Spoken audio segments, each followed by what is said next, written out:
There comes a moment in life when you realize you are not walking in ordinary shoes. You are not breathing ordinary air. You are not called for an ordinary assignment. There's a weight on you, not a weight of burden, but a weight of glory. And that weight is called anointing. Anointing is not just about what you do.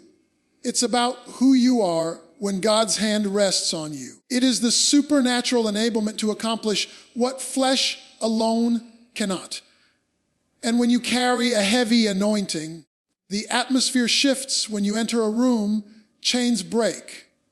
When you open your mouth, and the enemy knows your name even when people do not. When the hand of God rests upon your life in a unique way, you will often find that life does not become easier.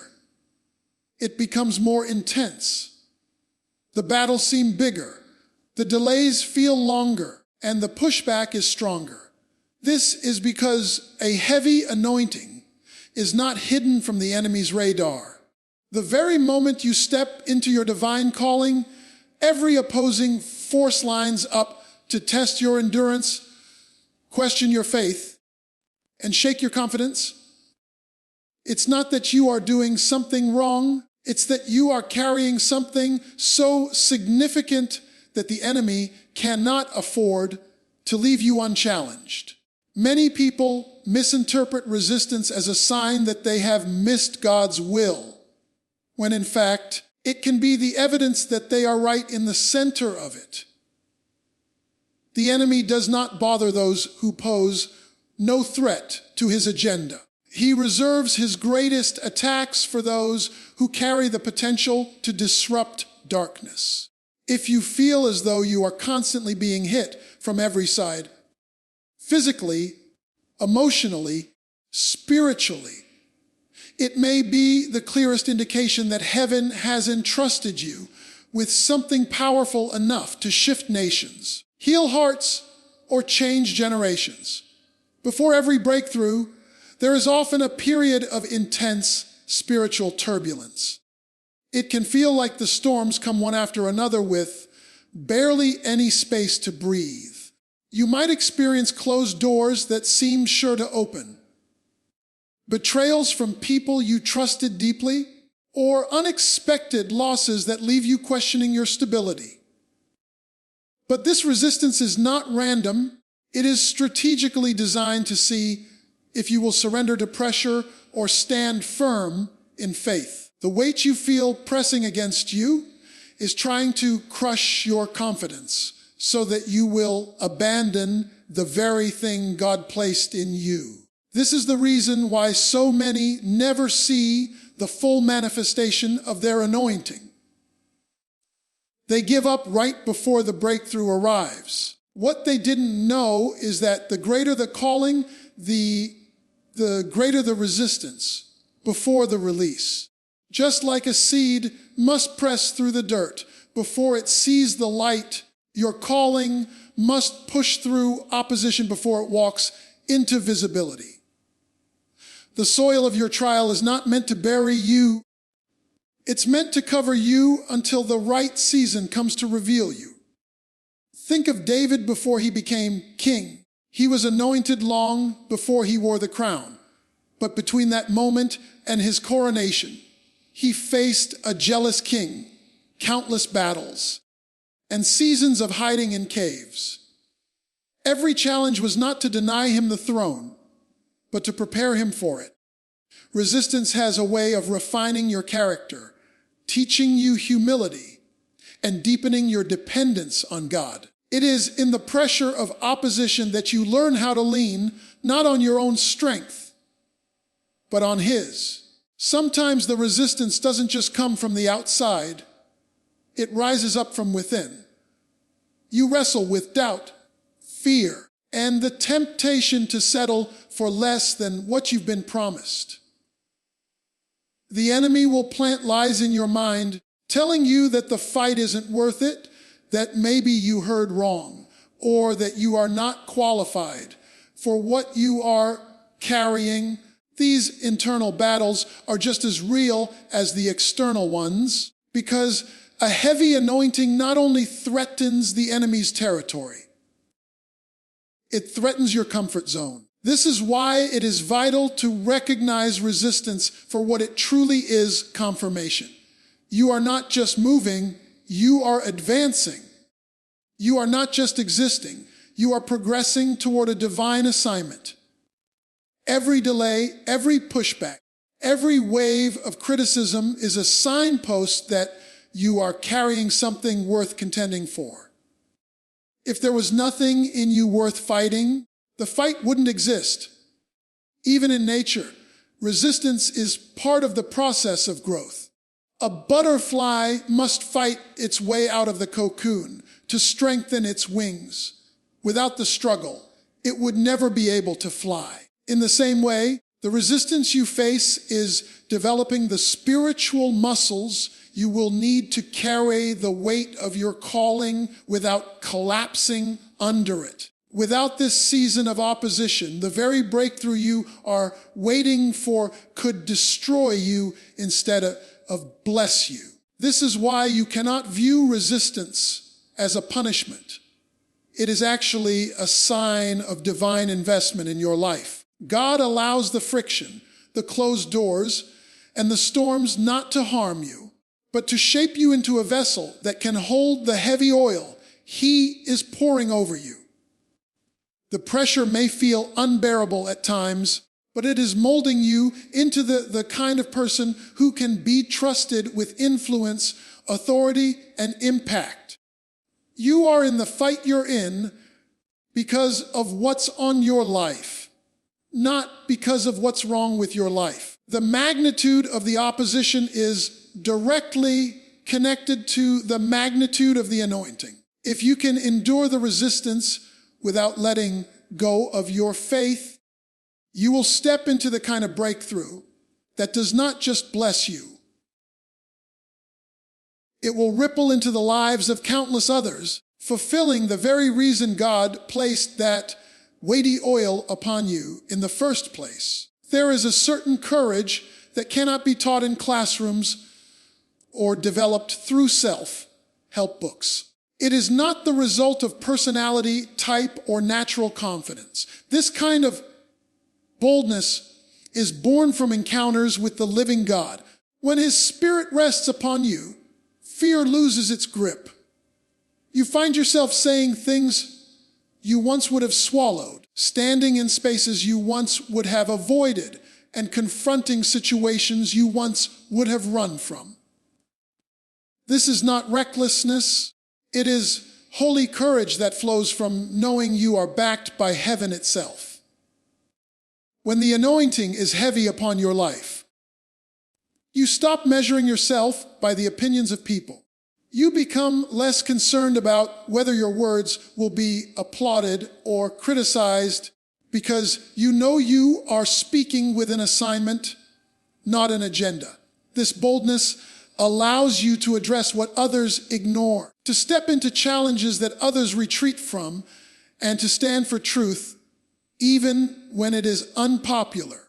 The voice of God inside you becomes louder than the noise of fear around you. Such boldness does not mean you never feel afraid. It means you move forward even when your hands are trembling. It means you refuse to let fear dictate your obedience. You understand that courage is not the absence of fear, but the decision to obey God in spite of it. When you are carrying a heavy anointing, there is a conviction that rises up in you that is stronger than the intimidation of any enemy. You find yourself taking steps you would never take in your own strength because you are walking under divine authority. There will be moments when others question why you are so sure of yourself. They may mistake your confidence for arrogance, but what they cannot see is the altar you have been to, the prayers you have prayed, and the confirmations you have received from God in secret. This boldness is the fruit of knowing you are sent. It is the product of understanding that you are not representing yourself, you are representing the kingdom, And when you stand in that role, timidity is no longer an option. The Bible is full of examples of this supernatural courage. Moses stood before Pharaoh with nothing but a staff and a word from God. Esther approached the king uninvited, risking her life for the sake of her people. Peter preached to thousands just weeks after denying Jesus in fear. In each case, their boldness was not born from personal ability, but from divine empowerment. In the same way, when God anoints you heavily, He places in you a strength to speak and act beyond your natural limitations. This kind of boldness often confuses the enemy. He expects you to back down when threatened, to stay quiet when pressured, to retreat when attacked. But instead, the anointing makes you step forward with even more determination. You start declaring promises when circumstances look the worst. You begin to intercede when it would be easier to complain. You choose faith-filled action when fear is screaming for you to freeze. This confounds those who expect you to crumble. There is also a shift in your posture when you carry this boldness. You walk into rooms differently. You no longer shrink back or apologize for being where God has placed you. You take your place without hesitation, knowing that your presence is part of His plan. It's not about trying to dominate or control, but about representing the authority you've been entrusted with. You move with the quiet assurance of someone who knows they belong where they are. Boldness also changes the way you handle opposition. Instead of responding with panic, you face it with spiritual confidence. You know that your steps are ordered, so even resistance becomes an opportunity to display God's power. Your words carry a weight that silences confusion.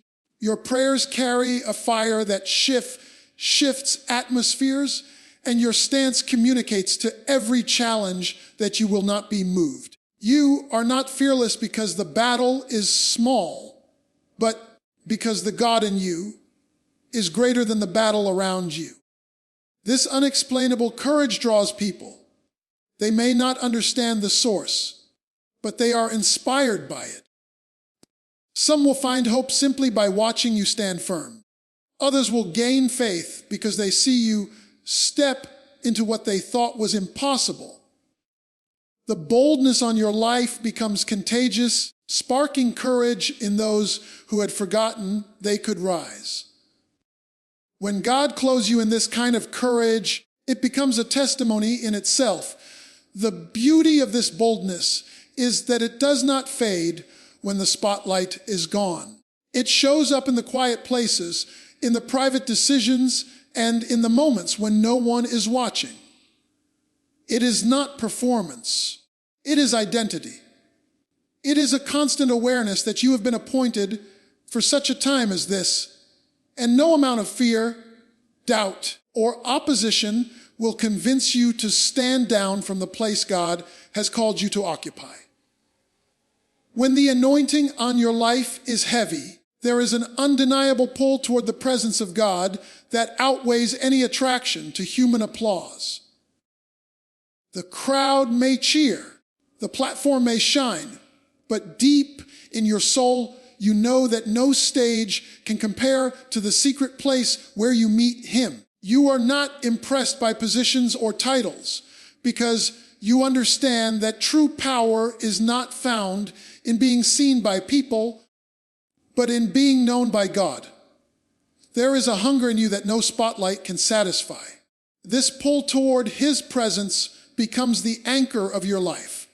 You find yourself craving prayer the way others crave recognition.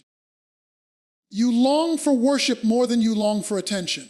It is in the stillness before Him that you feel the weight of your calling most clearly, and it is there that you are reminded of who you are without the noise of the crowd.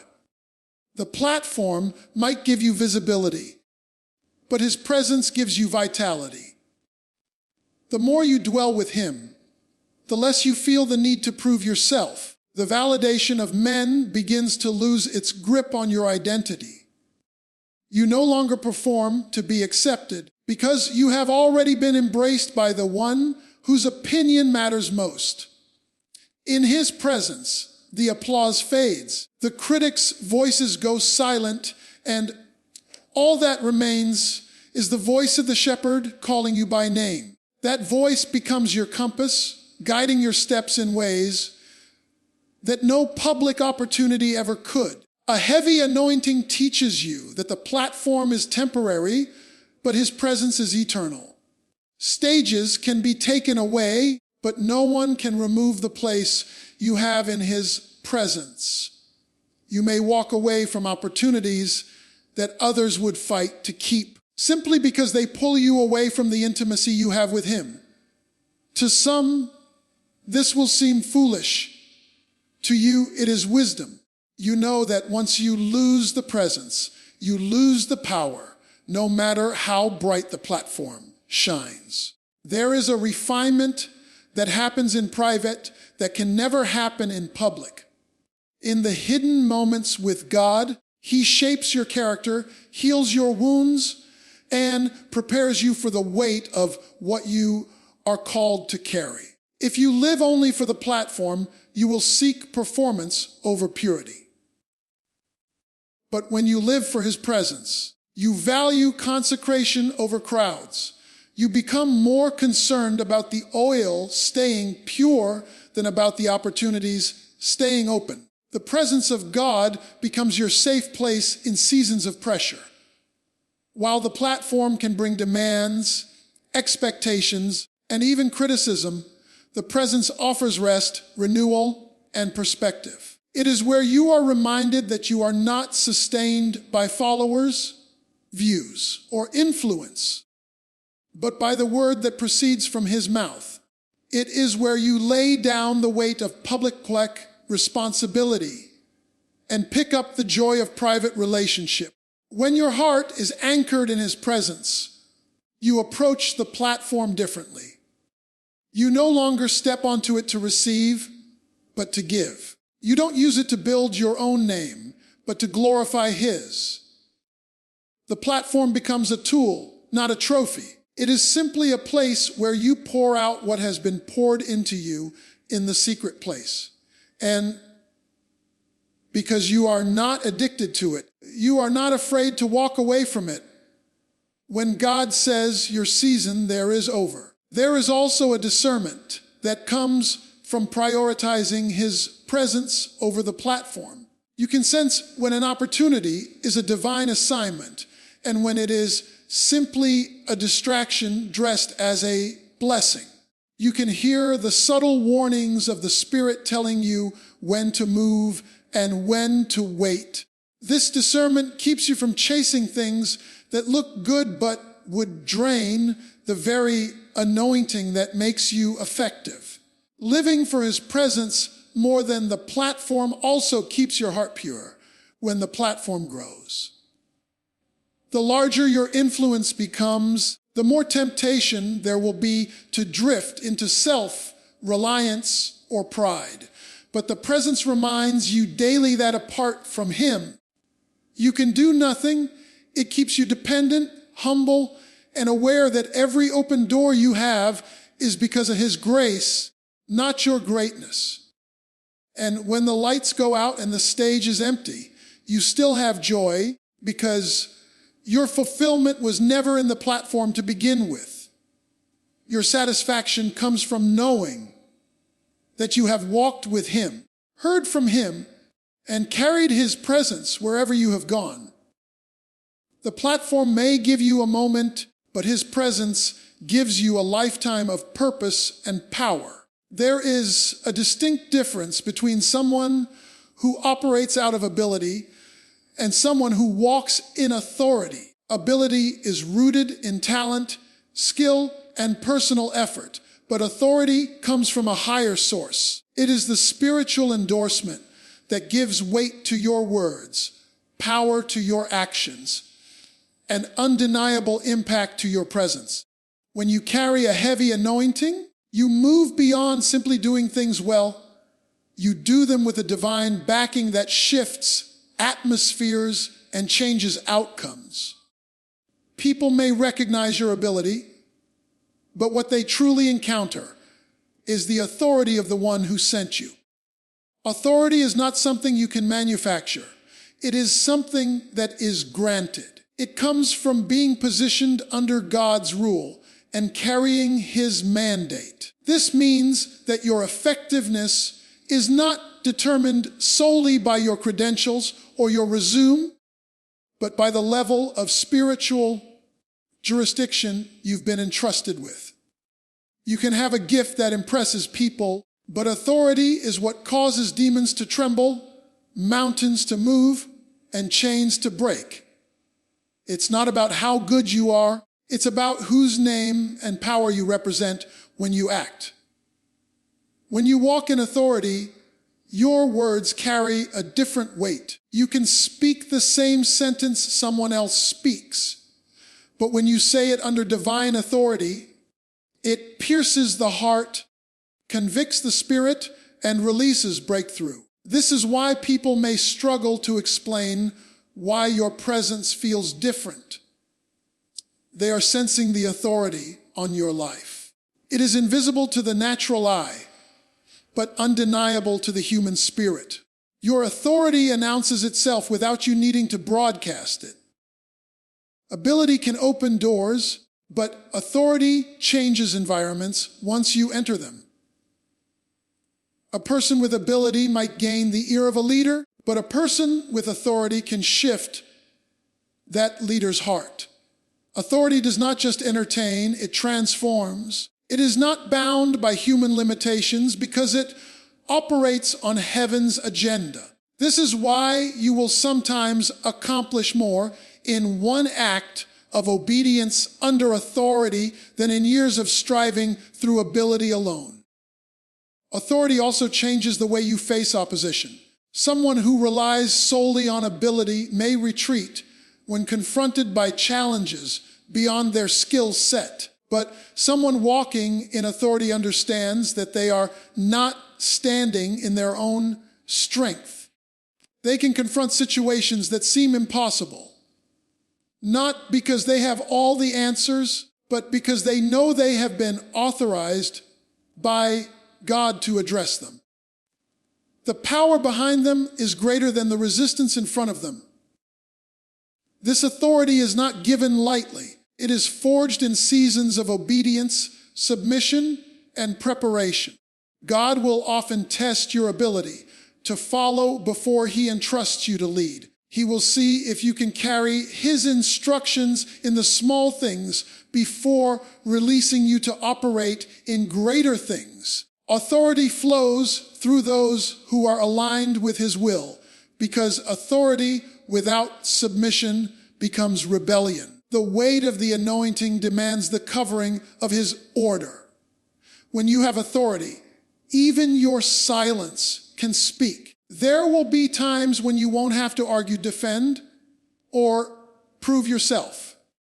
Your track record with God, your consistency in obedience, and your alignment with His word will speak louder than any explanation you could give. Authority allows you to walk into places without demanding recognition, because the impact you leave behind will be the evidence of your presence. The distinction between ability and authority is often revealed in moments of crisis. In calm seasons, talent can carry you. But in seasons where the enemy's pressure intensifies, talent alone will not hold the line. Authority is what keeps you standing when everything else is shaking. It allows you to speak to storms and see them obey, to confront spiritual battles and see them yield, and to declare promises with the confidence that heaven will back your words. Walking in authority also protects you from the exhaustion that comes from trying to sustain everything in your own strength. Ability requires constant proving, but authority rests in the assurance that God is the source and sustainer of your mission. You don't have to manipulate outcomes because you know the one who has the final say. This brings a peace and stability that no level of natural skill could ever produce. When you operate in authority, you become an extension of God's will in the earth. Your hands become His hands, your voice becomes His voice, and your movements are in step with His Spirit. The impact of what you do reaches further than you can see because it carries the seal of heaven. People may admire your ability, but they will be transformed by your authority. And that authority is the true mark of a life that has been entrusted with a heavy anointing. When the anointing on your life is heavy, trials don't just happen to you. They shape you. The same challenges that cause others to stall or crumble somehow push you forward faster. It's not that the pain is any less real for you, but the hand of God works through that pain in a way that produces maturity, depth, and strength at a pace that defies human reasoning. Seasons of hardship become classrooms where you learn lessons in weeks that might take others years to grasp. This acceleration is not because you are stronger by nature. It is because the Spirit within you redeems every moment of difficulty. You don't just endure trials, you absorb wisdom from them. Every wound becomes a teacher, every setback a stepping stone, and every disappointment a doorway into deeper dependence on God. The very things meant to break you become the very things that build you, and the growth that results cannot be manufactured in comfortable seasons. When trials come, you quickly discover that comfort never produces the same transformation as conflict. The pressure forces out impurities in your character, revealing areas you might never have noticed without the heat of adversity. You become more discerning, more grounded, and more intentional. The accelerated growth that happens in these seasons prepares you for responsibilities you didn't even know were coming, equipping you ahead of time for the assignments tied to your anointing. In the midst of these trials, your faith is stretched far beyond its previous limits. You are forced to believe for what you cannot see, to stand on promises when evidence is absent, and to trust in God's character when His plan is unclear. This stretching may feel uncomfortable, but it causes your spiritual capacity to expand. You begin to carry a confidence in God that is unshakable, not because everything has gone your way, but because you have seen Him remain faithful in situations where everything seemed against you. This accelerated growth also impacts your endurance. Each trial builds spiritual stamina, making you more resilient for the battles ahead.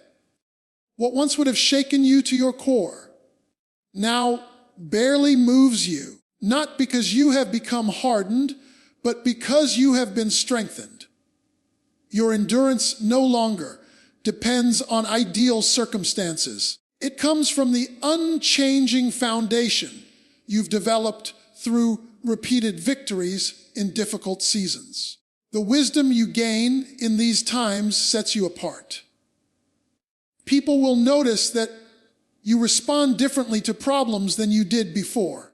You're less reactive, more thoughtful, and quicker to seek God's counsel before acting.